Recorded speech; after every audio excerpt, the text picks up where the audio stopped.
Right, so we'll just let everyone join back again. Sorry about that. I don't know why that happens. Apparently, there's a 1 hour time limit. But we've got two more people to go, so we're almost done. So don't worry. You can go off and have your late dinner or early bedtime. I feel like everyone's sleeping really late. I feel like nobody sleeps early now. Okay, so we've got two more, but we are going to try Faisal at the end just to see if we can get him on because Faisal is an amazing person as well, super, super knowledgeable. All right, we'll try get Odin G Arc on. Odin, I'm finding you now. Cool. So we're just waiting for Odin to accept. Odin again, he's good friends with Hello Faisal. guys. Whoa. Hey, Do you hear Odin, me? Hello. Testing my we can hear you. We can microphone. hear you. Hello. We can hear you. Yeah. Okay. Thank you. Cool. Thank you for inviting me, becoming part of your life. No And yeah, problem. I Odin, select. tell us a little bit Oh, about yourself. Brief sorry. I need introduction. to explain about myself. So, my name is Anwar Zahin, but people call me Odang because it's easy to remember. So the pronunciation is Odang, like oh dang man, yeah, something like that. Yeah, as simple as that. And yeah, Cool. this is the logo. So So uh Odin, you're yeah. a you're a bit of an entrepreneur. You sell merchandise and you have quite a successful Instagram account and you're a bit of a Yeah, it YouTuber as well. because there are many people that outside from the architecture field that actually inspires me to do, to elaborate stuff like keep making progress and everything. And yeah, I found out that there are lots of outside. I mean, there are many people that actually you need to learn from other people as well. Like that's why I think that we, as a person who taking architecture, because we known as jack of all trades, so I think it's Mm. better for us to, like communicate with person who, the builders, or you can talk to the politician or everyone. Yeah, yeah, yeah. Yeah, We're training to be polymaths in some ways. Odin, did yeah. you pick a question or two? I selected just now since that every question that I hear everyone's talking about almost like all the question been answered, but it's okay if I'm selected 15 and also 22. I mean 12 and 15 or 12 Okay. or 22. So I did three. let's do 15, yeah? 15. Okay. The So 15 is how do you impress your tutor? this is amazing story that I'm gonna tell you guys that how do you impress tutor. So before this, I have a hard time with my tutor during my undergraduate, and yeah, and then before this I do design based to impress my tutor, and I feel like somehow yeah, especially when I have that feeling, it's good to have that feeling because you're gonna strive a good marks, like every architecture student want a good mark, right? So and then for my final year I start to begin to believe in my what I'm viewing, and then suddenly the point that the point that I'm giving and the tutor is doesn't match, right? So we're having Mm. like having a harsh time, so and yeah, but the idea is just a simple idea, but I don't know, like I've been too ego about that idea, and yeah, again I didn't have a good mark for it. But what Yeah. I learned from that is that uh, it's true that we need to like understand both sides, like in our perspective and the tutor perspective, because the what they call because it's a good practice when we face the client. So when I'm in practice now, I know that why we need to be in the same wavelength, in the same kind of path, because or else Mm. you don't have project, you don't have money to feed you. Yeah, it's like that. That's what I learned That's really, from really good advice. impress your tutor. I completely agree with you. There's a balance. So Yeah, your tutor is obviously there to be a really, really important resource for you, but the tutor is not be all and end all. yeah, But depending on what you judge, what the tutor's view is, you might realize that this tutor is telling the truth. I need to yeah. to what they've Yeah, done. they nailed it, man. Like, wow, Yeah. Deep after I down, they get know that in your heart, ridiculous mark, and then yeah. and then now I know that why when I'm in But practice. what you said about trusting your own guns, you know, like being confident in your own initiative, I will 100% echo that as well. You know, Mm. don't be afraid of just saying, you know, respectfully, yes, I completely Yeah, understand, and I'm going to take your thoughts on board. But then you kind of stick to your own ways. Your tutor will also see that you have that kind of confidence in your style. Of yeah. course, don't be rude, Mm. be humble. But what you're Yeah, saying is be humble, because at that time I still be humble, but apparently the tutors, I don't know why, because other tutors is okay with the things that I propose, and the way that I react is like just professionally. But yeah, somehow because the tutor is, I don't know, it relates with the tutor behavior.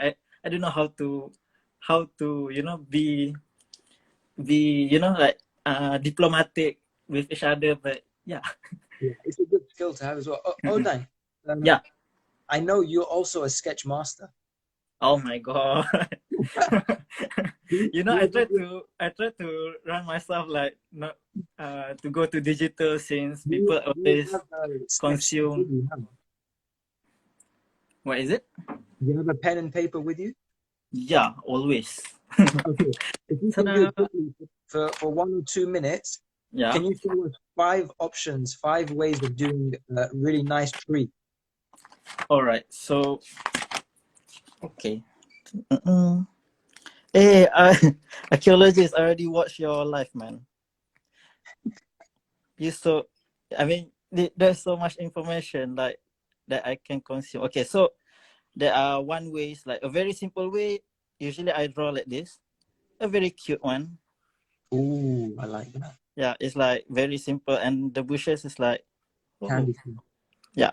And sometimes it depends on because the tree shape actually tells more story of what is the place. For example, like this is, yeah, it's like this is for, like the place with yeah, this kind of tree, which is at northern side, or at the European side, or at the Britain side, or the Yeah. Scotland side. But and then the second, you can go to the medium level, which you can do something like a very quick kind of, mm, and then make a balance. Ta-da! As simple as that. And then you Nice. can add some detail like, ta-da! And third, to the extent of detail, it's just a development of this kind of tree. So preferably it's the same kind of style, but just adding some kind of like adaptness in it. And then it's the same concept. And then yeah, draw the underneath to get the balance. And yeah, finish. It's Awesome. it's under 5 minutes. Hope that it helps. Under 5 minutes. Tutum. Odin, you are a star. Thank you. I hope we can do some more videos together in the future. Yeah, sure. I'm open to collaboration. Oh my god, the camera. And everyone is loving your energy, so you might get some new subscribers on your Oh my YouTube. god, don't praise. Can you, My face is red, man. My god. Oh my god, so shy, man. oh, Odin, can you just give us one last example of how you say your name? Okay, it's actually oh dang, like oh dang, like yeah. It's Thank you, like it's so Odin. easily Okay. to remember, man. All right, man. We'll speak Hey, soon. Thank you. before I end, my friend Hasib send his regard to you. Yeah. Oh, Hatib Chaudhry. Yeah, Hasib Choudhury. Oh, I love him. Okay, He's stressed cool. out, man, during his project. Yeah, thank you for inviting me, Take care. Hamza. It's Bye. a nice video with you. Oh, dang. Yeah. What? Okay, we got this penultimate guest. To scale, Sana, if you're ready, let's get this going. Now, everyone probably knows to scale if they follow me because I did the day in the life video for her. Hello. And this is the first time we're speaking. Yeah, it is. How are you? Yeah, I'm good. How are you? Good, good, good. Are you enjoying it so far? Yeah, I've been watching the entire time off and on, sort of. Awesome. Cool. So just quickly introduce yourself, tell everyone. Yeah, so I graduated last year doing my BA and sort of created this blog over the summer, and it's just been a sort of space for students and people like that to sort of share their like advise each other really and just share resources and things like that. Yeah. Amazing. So just for everyone who knows, if you've seen the day in the life that I did for To Scale for Sana's Instagram page, it did really well. And to be honest, Sana, you're the reason this is happening. So But no, uh, it's good. so it was on the back end of doing the video diary that this happened. So Sana's doing great stuff on her Instagram page. Go check it out. Which questions did you choose? I actually picked question 6, which I know has been answered before, Yeah, but I think I can still sort of say a few things. please. Yeah, Um, it's how do you stop your work from taking over your life and deteriorating your mental health? yeah, so I think a big part of that is sort of making sure you don't get sort of sucked into this whole university culture of, having to stay up all night or being in the studio all the time and things like that. Because, like, it is sort of beneficial, but only in small amounts. So, like, I wouldn't like advise anyone to be doing that every single day. I know as the deadlines approach, it can get a bit, tricky not falling into that trap. Mm, But if you just sort of plan your time well and just make sure that you're doing other things as well, I think that would help people a lot. 100%. I think you made a really good point about university culture. And, even if you're not involved in university kind of competition and all of that stuff at your university, we obviously know some universities are more intense than others. Um, but you can still kind of have that pressure on you where you're constantly feeling like you're Yeah. behind. Shaney touched on it. Um, you know, Lots of people have touched on it. But what would you say? How would you say to kind of have confidence in just doing your own thing and not getting distracted by what everyone else is doing? Because that can put a lot of pressure on us, right? Yeah, definitely. I think one thing that you would probably need to do is sort of ignore what other people are doing. Like for myself, frankly, I just don't have the time to be looking at what other people are doing because you need to be focusing on your work, but then also at the same time, you kind of need to see other people's work as inspiration as well, and sort of take it positively. So I think one thing that's really underrated is sitting in on other people's crits and Mm, just taking notes and seeing what kind of feedback they're getting. And usually I found that that sort of sparks ideas for me and for my project as well. So I think that's a good sort of advice I would give. 100%. I think again you made a super good point that you know we have to kind of change our perception on how we see each other's work, because we have this feeling of like, maybe if I show my work, someone's gonna try and copy my drawing. And let's be honest, it does happen, and it's really annoying, and it can almost seem like a bit kind of Yeah, insulting if someone steals your work. But I don't think it's something to be too worried about. At the end of the day, you're at uni, you're exploring your ideas, you're exploring things, you're sharing. I think we need to be more. I think this community that we're hopefully forming and building is, we need to be more open to share our work. And that was the reason I really wanted to do this, is because we can get amazing people, designers and architecture students on, architects on, and they yeah, can literally tell us how they did their drawings, and yeah, that was exactly. the initiative you wanted to do, right, for your day in the Yeah. life. And it's like so much more powerful than we actually imagine, that even just saying, oh, I use this kind of brush or I, use this software or something like that, it really like helps people a lot. 100%. Cool. Is there another question you want to touch? Yeah, so someone asked, how do you decide on certain materials or elements to use in your drawings? So Yeah. that can be anything like from color or like furniture and stuff.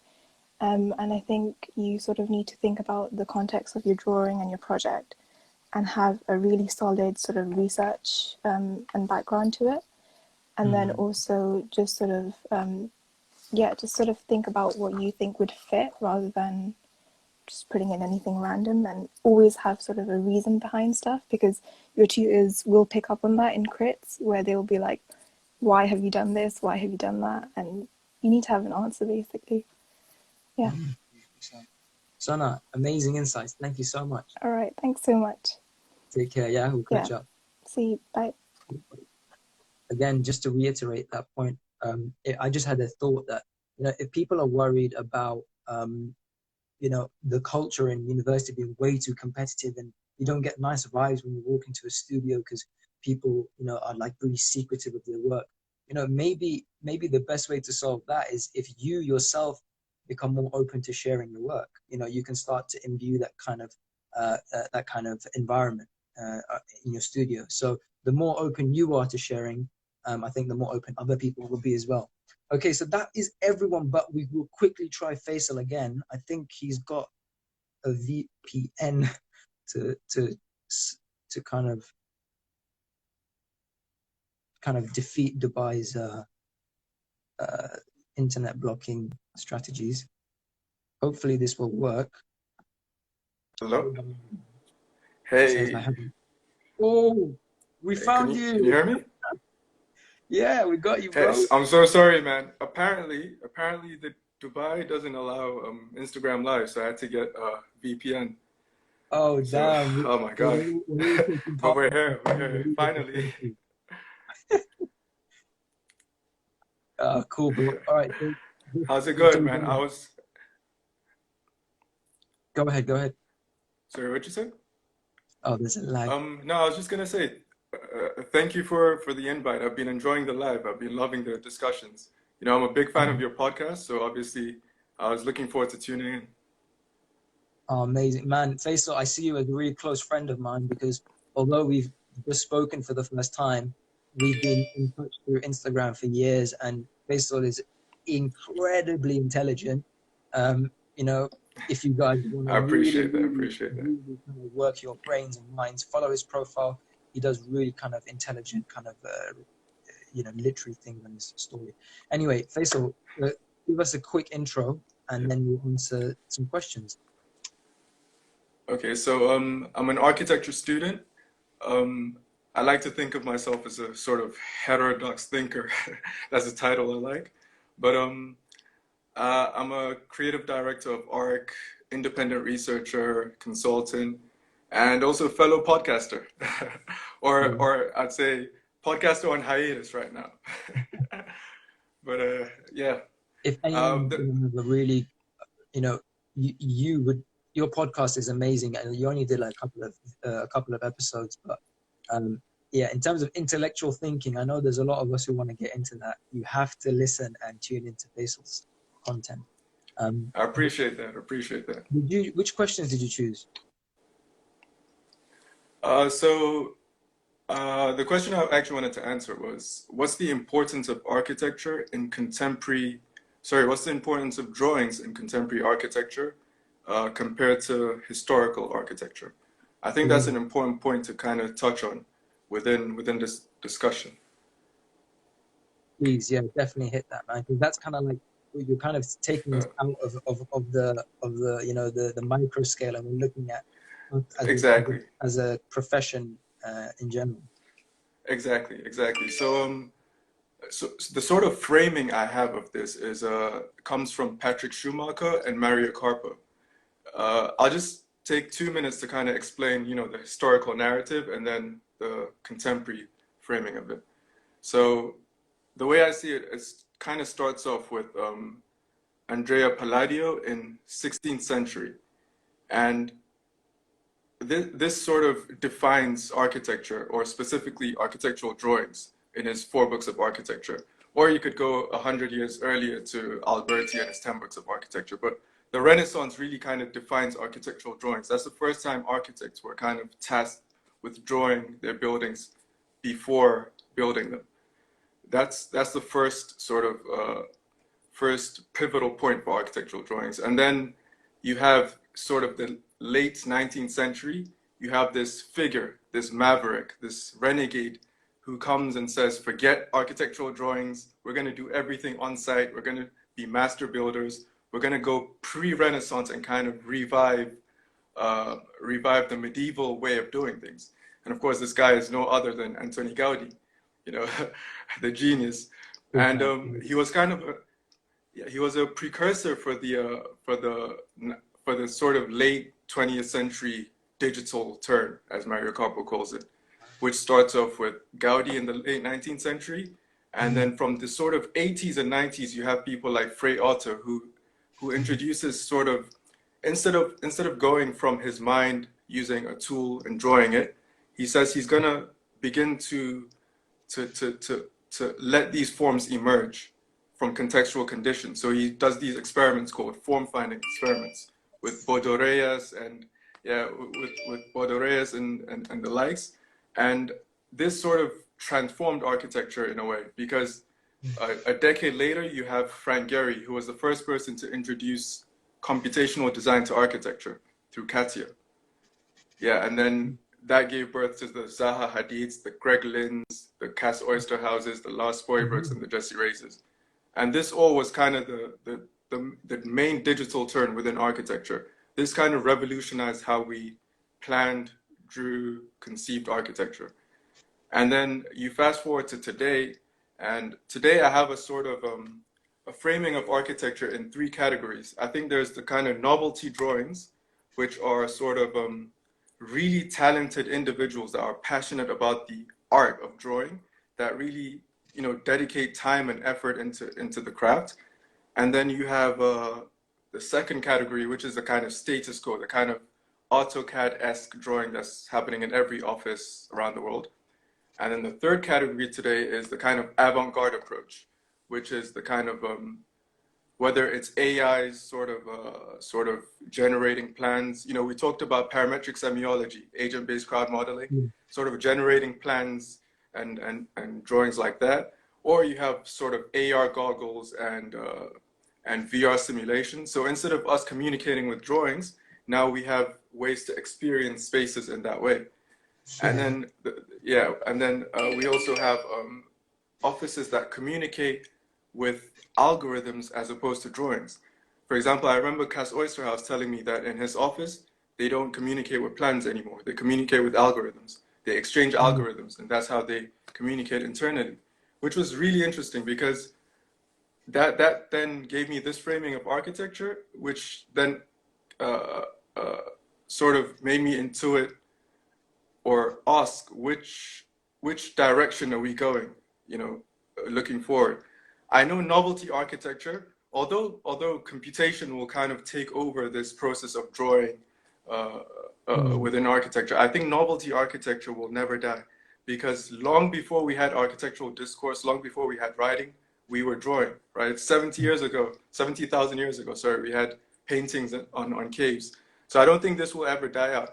I think what's going to happen is the purpose of drawing is going to change. And I loved your conversation with Local Collective, It's Local Collective, because she made a very pertinent point. She said there's a difference between prescriptive and descriptive. I think that's the major shift that's going to happen looking forward. I think we're going to go from a sort of prescriptive approach, which was the kind of Renaissance approach. You make drawings and plans, sections, elevations in order to prescribe to engineers to construct the building. We don't need to do that anymore because we have computers to do that. I think we're going to go from that to a kind of a descriptive drawing, which is a kind of the most potent form of self-expression. You know, it's going to become a form of sort of us experimenting with drawings in order to understand our buildings better, in order to have new creative ways, new creative outlooks of the drawings. And I think that's the shift that's going to happen. I don't think novelty drawing is ever going to go away, but it's going to change purpose in a way. Wow, man, what an amazing insight. And I'm sure everyone can see thank you. breathing encyclopedia. And they can definitely find and see, you know. Sorry, is this cut off? Yeah, you still there? So, if anyone's asking what's his Instagram name is Faisal, Faisal UK. Yes. Everyone's looking in there. So just go and give him a follow if you want to really work your brain. But what you say is really interesting. It's almost as if you're saying that we're going to rediscover our artistic side as a profession. because now the technology Yeah. is able to handle all those kind of autonomous processes. And you know, when people are saying, oh, we're fearful of robots taking over our jobs, in some ways it's almost you know, an amazing kind of revolution that will give us freedom again, maybe to really exercise the artistic side of architecture, instead of that, you know, what we had, the copy and paste, maybe Yeah. developing mentality. Exactly. Exactly. I completely agree. I completely agree. I actually have a question for you, if you don't mind. Okay, yeah. So, so this is something I've been thinking about for a while, right? There's a philosopher of biology called Daniel Dennett, and he wrote a book called From Bacteria to Bach and Back, right? And in this book, he makes a comparison between ant mounds and Sagrada Familia. Basically, he says within ant mounds, the way ants build their mounds is something called stigmergic construction. I don't want to go too deep into it, but basically, they don't know what they're doing. They live for 2 to 3 years just doing whatever their genes kind of code them to do. And then it takes over 5 years to build this mound. So he calls it competence without comprehension. So the ant mounds that results from their hard work is extremely competent in terms of structure, environmental considerations. You know, it's a very complex structure, but they're not comprehending what they're doing. And then he kind of juxtaposes this with Sagrada Familia and says, architects today, we have competence with comprehension. We kind of plan out everything we do, preconceived, and we're intelligent designers in a sense. Even though Sagrada Familia isn't really the best example, because Antonio Gaudi was probably the closest to ant mounds, but nonetheless, I think this was an interesting juxtaposition. So I wanted to get your perspective on, what do you think our ant mound is? Like, if you look back to sort of the oldest architecture we have in the world today is called Göbekli Tepe in Turkey, and it's 12,800 years old. And then if you fast forward to, let's say, something like Haydar Aliyev Center by Zaha Hadid, or any other contemporary building, Burj Khalifa, for example, there's an obvious progression. Yeah, there's a progression that's happening, right? It feels like we're building something. It might not be a single building because we can kind of plan that out. But if you take a kind of macro scale of 12,000 years old, there's something we're building towards, but I can't quite sort of, I don't know what it is. I think there there might be an ant mound that we're building towards. You seem to What do you be, think? kind of into describing Joe Rogan's theory of evolution, that we're building to evolve into something else, but we're doing it without any comprehension. Right, I exactly. think it's a really loaded question, and you could spend ages on that. But what I will say in terms of the idea of humans creating stuff without comprehending it, and it's a competent kind of structure and design, I would say vernacular. That's essentially what vernacular is. When you think about vernacular architecture, are you still there? The signal's gone. You're still there, yeah? It's cutting off. I didn't hear the last 30 seconds. What'd you say? Cool. So I was just saying, when it comes to the idea of when we build without competence, and we build things Right. that without comprehension, sorry, but we build competent structures of design, I would say that's what vernacular is, right? So vernacular is the untrained designer creating architecture. So, you know, we have many examples of that architecture right now, and there becomes this kind of question of, what is more valuable? Is it the designed, you know, pristine architect kind of take on architecture and buildings and space and experience? Is that more valuable, or is the kind of natural, organic, untrained growth of communities the more kind of valuable design? And I think we're going to need both of these things in every community. But what really interests me, now that you ask me, is when an architect can kind of synchronize themselves into a vernacular way of thinking. So when they take inspiration from vernacular, and they can even create schemes that will generate vernacular themselves. So when you create a scheme or an architecture that kind of incentivizes other communities to build on their own, then I think you become this kind of really valuable asset. 100%, 100%. I totally agree with that. I totally agree with that. I think that's the main sort of move we're making in architecture. Amazing, man. We definitely got to do a podcast together then soon. We do, we do, we do. Thank you so much for inviting me, man. I really enjoyed this. Thank you. Thanks for sharing your ideas, man. Awesome, awesome. Don't get arrested. Stay tuned. I'll try. All right, guys. Oh, that was epic. That was so good. I feel like we all learned so much. You know, getting amazing comments back from you guys. That was obviously, it went a bit over. It's coming up to 9 o'clock now. We started at 6:30, so wow, we did 2.5 hours.